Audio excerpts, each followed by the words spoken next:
A qualidade dos ovos depende muito da sua idade e da sua genética, mas algumas coisas podem ajudar a melhorar, como por exemplo uma boa alimentação, de preferência anti-inflamatória, uma boa suplementação por pelo menos 2 meses para que se tenha os resultados melhores. E são aquelas coisas de sempre, evitar farinha branca, glúten de modo geral, pão, massas, açúcar, bebida alcoólica, refrigerante, café em excesso, embutidos, tudo isso por 2 meses pode ajudar bastante a melhorar a qualidade dos seus ovos. E para suplementar são aqueles que podem ajudar a melhorar as mitocôndrias, que correspondem à força motriz energética das células, com enzima Q10, o biquinol, o PQQ, tudo isso pode ajudar bastante a melhorar a qualidade dos seus ovos. Mas o melhor que você faz é consultar um nutricionista especializado em medicina reprodutiva ou um nutrólogo. No IPJ temos a Maria Isabel, que é uma nutricionista maravilhosa, fantástica. Quando você adquire um sêmen de doador, vem todas as características desse doador, várias. Provavelmente asma também, mas vem todas as suas doenças. Aí você tem que consultar no banco de sêmen quais são as características do seu doador escolhido. E sempre deixo claro que os bancos de sêmen internacionais fornecem uma riqueza de detalhes, coisas que os nossos bancos de sêmen no Brasil não fornecem. São diferentes os detalhes, mas os internacionais são melhores. É claro que você pode ter gêmeos se você transferir 2 embriões, mas eu repito, a minha recomendação sempre é transferir um embrião de cada vez, porque a taxa de gravidez acumulada é maior quando você transfere um embrião de cada vez. Transfere um, quem sabe, de complementando, transfere um único embrião, um de cada vez, e torce para dividir em 2. Vai ser lindo, serão gêmeos idênticos, univitelínicos. Mas se você quiser transferir 2, transfere, é o seu desejo, né? Você que sabe. Um embrião pode ser, não é de tão boa qualidade como o 3AB, mas pode engravidar sim. Se você me perguntar se a chance é a mesma que o 3AB, não. É uma chance inferior, mas pode dar certo e nascer um bebê lindo, maravilhoso e saudável. Sim, você vai saber um monte de detalhes. Como eu comentei agora há pouco, os bancos de sêmen internacionais fornecem uma riqueza incrível de detalhes. O que eu conheço mais é o Fairfax, que é americano, e tem muitos detalhes, você pode saber muitas coisas do doador. Entra lá e... Remédios para ansiedade podem atrapalhar sim. Precisa ver qual é a categoria que lhe pertence. O A, B, C e D. O A não tem problema nenhum. O D é muito problemático. O seu é B ou C. Precisa ver qual que é. O C é um pouco pior. Aí é bom suspender no dia da transferência embrionária. Eu falei para suspender a sua medicação no dia da transferência, mas alguns têm que suspender bem antes. Eu não conheço bem a sua medicação. O ideal é você falar com o médico que receitou para ver qual a característica dessa medicação. Eu nem peço exame de farmácia, eu nunca peço exame de farmácia. Eu vou direto ao exame laboratorial, que é o mais preciso e é o mais garantido. Portanto, não. Só o exame de sangue é a minha recomendação. Para mulheres que querem engravidar, antes da cirurgia é obrigatório estimular o seu ovário, congelar óvulos ou embriões, dependendo do caso. A cirurgia é só depois de tudo resolvido e só em último caso mesmo. E olha que eu opero endometriose, hein? Mas tem que ver quando é necessário. Eu só opero endometriose antes da fertilização quando eu tenho um paciente jovem com uma ótima reserva ovariana e sofre de dores importantes, lancinantes, que atrapalham a sua vida cotidiana, a sua qualidade de vida. Aí eu opero antes da coleta de óvulos. E eu também opero endometriose quando ela já teve embriões transferidos, não engravidou, mesmo fazendo um tratamento clínico para endometriose antes da transferência embrionária. Eu sempre faço um tratamento antes da transferência embrionária quando tem endometriose. E se nunca resolveu, aí em casos especiais e selecionados, pode ser que eu opere antes da transferência embrionária. Só quando já teve algumas falhas, só com tratamento clínico. Mas eu sempre trato endometriose antes da transferência embrionária. É uma doença inflamatória. E por ser uma doença inflamatória, eu sempre recomendo uma alimentação anti-inflamatória e também uma suplementação anti-inflamatória. Tudo para ajudar os melhores resultados nos tratamentos de fertilização. Nesta hora da transferência, na véspera do dia da transferência, eu recomendo calma, tranquilidade, relaxa, tenha fé, acredite no resultado e principalmente no seu médico, que tudo vai conspirar a seu favor. Acredite nisso. Nossa, eu falei para você ter calma e relaxar, como fosse fácil, né? Decretar, tenha calma e relaxa. É uma maneira de dizer, mas o mais importante é você acreditar no profissional que vai te acompanhar, porque isso vai te acalmar. A fé e acreditar, complementando a fé e acreditar nos profissionais que cuidam de você. Isso ajuda a tranquilizar. Agora, decretar calma e tranquilidade, falei sem querer, mas não adianta nada, eu sei, falei sem querer. Olha, esses casos de Covid estão muito frequentes. Eu acho que pelo menos um mês, se for uma Covid fraquinha, uma gripinha, um resfriado, como é a maioria dos casos. Se for um pouco mais intensa, uns 2 meses. Mas, de modo geral, um mês já é suficiente depois de curada. Já está bom assim. A sua pergunta é o exame de beta-HCG? 10 dias após a transferência está bom.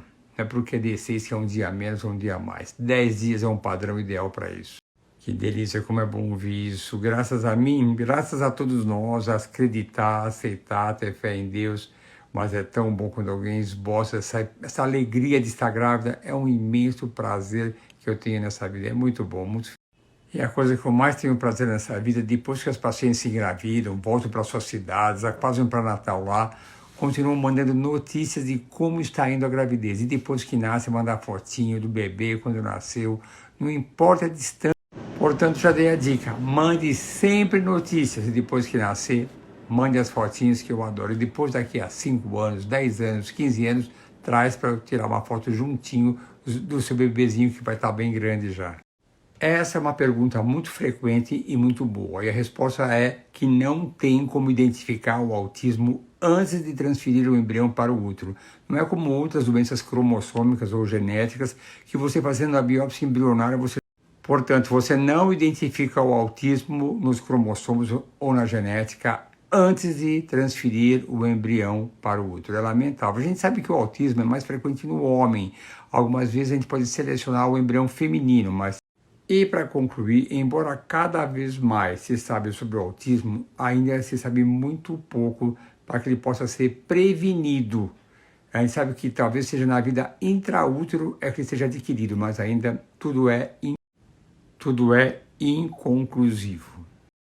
Bom, você me contou em 4 perguntas que tomou o Electron e até hoje não menstruou. Espera, e em casos excepcionais eu posso dar uma pílula anticoncepcional para antecipar sua menstruação, mas de modo geral é só esperar. E complementando, não vai atrapalhar em nada, vai atrasar um pouco, mas se atrasar a menstruação é só começar do início e tudo vai acabar bem, tranquilo. Só vai atrasar um pouco, isso é normal acontecer, tranquilo. Que pergunta interessante, se a suplementação ajuda ou é dispensável. Ela não é indispensável, mas que ajuda, ajuda. E se ajuda, eu acho muito bom e você deve fazer a sua suplementação sim. Bom, se você tem baixa reserva, fez algumas induções e não teve até agora nenhum óvulo, se você teve uma suplementação ideal, tem que mudar o protocolo, tenta um outro protocolo. E se não der, nunca certo, nunca der, óvulo doação é o caminho. Eu faço estereoscopia sempre na fase lútea, porque o endométrio está mais espesso, então eu tenho mais tecido na biópsia para fazer análise. Eu não olho só o endométrio, eu faço a biópsia para fazer uma análise de detalhes desse endométrio via sua rede. Eu vejo se não tem endometrite, vejo o balanço das células de NK, CD56, CD16, CD163 e outros marcadores. Ainda vejo se não tem pólipo, se não tem sinéquia, eu vejo um monte de coisa, mas tem que estar bem espesso para ter bastante tecido para ser examinado. Sem contar que a estereoscopia dá uma segurança máxima que no momento da transferência embrionária você não vai ter nenhum problema. Se você perceber que o colo do útero é muito difícil, complicado, você já vai preparado para fazer até uma transferência com sedação. Estereoscopia antes da transferência embrionária, na minha opinião, é fundamental. Mas não é todo médico que acha isso não. É uma opinião minha particular. De jeito nenhum, você não pode excluir o fator masculino, ele tem que fazer o cariótipo e ver se não tem nenhuma alteração nos seus cromossomos, uma translocação, uma inversão, que pode aumentar a incidência de alterações cromossômicas no embrião. Tem que pesquisar. Pode fazer luzes sim, aquela de touquinha, pode fazer com papel, aquele que não encosta no couro cabeludo. Eu, como sei essas coisas também, às vezes eu vou cortar cabelo e fico perguntando para a moça que corta o cabelo os detalhes da beleza feminina. No momento eu prefiro Pfizer, a que eu gosto mais, a que eu prefiro mais, é a mais segura no momento que se acha. A mais segura é Pfizer. Eu acho o embrião 3BC é um bom braço suíço, não é maravilhoso, não é um 5A ou 4AB, mas ele pode implantar sim. Tenha fé e acredite, transfira esse embrião e gera bebês lindos, maravilhosos e saudáveis. Tenha fé e acredite, tranquilo. Como diagnosticar a trombofilia é fácil, é só fazer os exames de sangue pertinentes a cada uma das trombofilias. Fácil, vá ao seu médico ginecologista, converse com ele e ele faz a solicitação. Fácil, né? Muito. Para quem não sabe o que é IEG é infiltração endometrial de gonadotrofina. Você pega o HCG, dilui até bem pouquinho e algumas horas ou um dia antes da transferência embrionária você faz como uma inseminação, coloca dentro do útero do endométrio. E eu vou contar uma coisa, mas porque eu fazia muito, agora eu não tenho feito mais porque as pessoas falam, não adianta nada. Eu acho que adianta sim, mas é uma coisa muito particular. Lá no site do IPJ tem a descrição o que é IEG, está lá, no site do IPJ. Aliás, nós fizemos um trabalho comparando a taxa de gravidez com IEG e sem IEG, e esse trabalho foi escolhido por uma revisão sistemática como um bom trabalho mostrando que IEG pode sim ajudar na taxa de implantação. Está lá no site do IPJ. Pergunta simples, fácil e objetiva. Dia da transferência? D0. Nada é impossível, mas é bem mais difícil. Você tem muito poucos óvulos, e poucos óvulos não significa que você não vai engravidar, mas você também tem 42 anos. Não é impossível, mas é bem mais difícil. Pode acontecer. E a minha recomendação é, tenta, faz fertilização, estimula o ovário, pode tirar 1 ou 2 óvulos, no máximo 3, e quem sabe dá tudo certo. É bem mais difícil. Se não der, mas se não der mesmo, use óvulo doado, que é maravilhoso, vai ser igual. O importante é você enfrentar a realidade. O seu caso é difícil. Tem que tentar. Tente 1 ou 2 vezes, não mais do que isso. E se não der, use o óvulo doado, porque você vai adorar e vai esquecer com o tempo de onde veio o óvulo. O óvulo, como eu digo sempre, o óvulo é uma gotinha de água doce no meio do oceano, que não muda o sabor de água salgada do mar. Seja mãe, seja feliz, porque ter família e ter filhos é muito bom. Se não der de um jeito, vai do outro. Que pergunta boa, maravilhosa. A minha resposta, não sei. Não tenho a mínima ideia se o bebê escuta a flatulência quando está dentro do útero. Já tem alguns vídeos mostrando os ruídos que o bebê ouve dentro do útero. E esses vídeos que mostram o que o bebê ouve dentro do útero, nenhum é semelhante à flatulência. É um chiado assim, muito interessante. Então, não se preocupe com isso, nem um pouco. Claro que pode, o ovário policístico tem uma indicação para gravidade e fazer indução na ovulação e estimular. Mas tome cuidado, porque o ovário policístico não é simplesmente induzir, precisa ver o que tem ao redor desse ovário policístico. E o ovário policístico funciona às vezes como uma bomba relógio. Você dá um remedinho de nada, vem um monte de óvulos, pode ter um hiperestímulo. Tem que ser muito bem acompanhada com um médico que faça ultrassom e veja a evolução dessa estimulação ovárica. Se deve fazer biópsia embrionária é uma pergunta muito complexa e muito longa a resposta. Precisa ver a sua idade, o seu cariótipo do seu marido. Você tem que conhecer as vantagens e desvantagens, falso positivo, falso negativo, mosaicismo. Tem muita coisa para você conhecer. Vou deixar aqui um link do site do IPGO, num artigo que eu escrevi sobre todos os detalhes que envolvem a biópsia embrionária e a análise genética. Adorei o fofo. Sabe, quando eu falo para minha mulher que algumas pacientes me acham fofo, ela não concorda e ri. Estranho isso, né? Pois é, você é um desafio que eu quero vencer. E não vou sossegar enquanto você não estiver com o seu bebê no colo. É um desafio que eu adoro e não me canso nunca. Se você tem 42 anos, tinha endometriose e operou, vai para sua FIV, estimula seu ovário, colhe seus óvulos, fertiliza, faça a análise genética dos embriões, transfira, faça ainda um bloqueio hormonal antes da transferência e tenha fé. Seu embrião pode duplicar? Hoje se pode. 1% dos embriões transferidos podem dividir em 2 gêmeos idênticos e univiterínicos. Lindo, maravilhoso. Poder, pode, mas é mais difícil. Nesse caso, trata a sua endometrite, repete a biópsia endometrial, veja se você ficou curada e aí você tenta naturalmente, porque endometrite pode ser causa de falha de implantação e de aborto também. A melhor dieta para quem tem adenomiose é semelhante à endometriose. Faça uma dieta anti-inflamatória, evita glúten, farinha branca, doce, café, embutidos, bebida alcoólica, tudo isso ajuda bastante.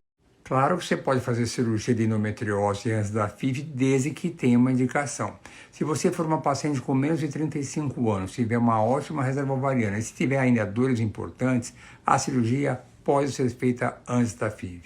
E também eu avalio muito, se estiver comprometido o ovário com aqueles endometriomas que comprometem a reserva ovariana, quando você for tirar aí precisa ser muito cauteloso, mas cada caso é diferente do outro. Eu opero o caso de endometriose antes da FIV, mas não é todo mundo não. Transferência de 3 embriões, eu nem lembro quando a última vez que fiz isso. Aliás, eu lembro sim. É uma angolana que era muito obesa, mas era muito brava. Ela tinha 3 embriões, eu queria transferir 2, mas ela brigou muito comigo porque queria que eu transferisse. E ela falava, doutor, eu já fiz vários tratamentos, nunca deu certo, põe 3, não, põe 3. Bom, eu acabei cedendo, coloquei os 3 embriões, um deles se dividiu e virou 4 embriões. Ganhei o bebê em Portugal, mas os bebês também estão ótimos. E ela mandou uma vez o vídeo dos 4 no sofá logo de manhã cedinho. Um chamava Antônio Miguel, Jorge Miguel, Paulo Miguel e não sei o que Miguel. Todos sim o segundo nome Miguel. Bonitinho, uma gracinha os 4, muito bonitinhos. Tá todo mundo me perguntando quem fez esse quadro de papel, que é lindo, maravilhoso. E no verso do quadro tem sim a artista que fez esse quadro. Eu vou colocar no story essa semana, porque todos estão perguntando. E é uma artista maravilhosa, um belo trabalho, eu vou divulgar, faço questão.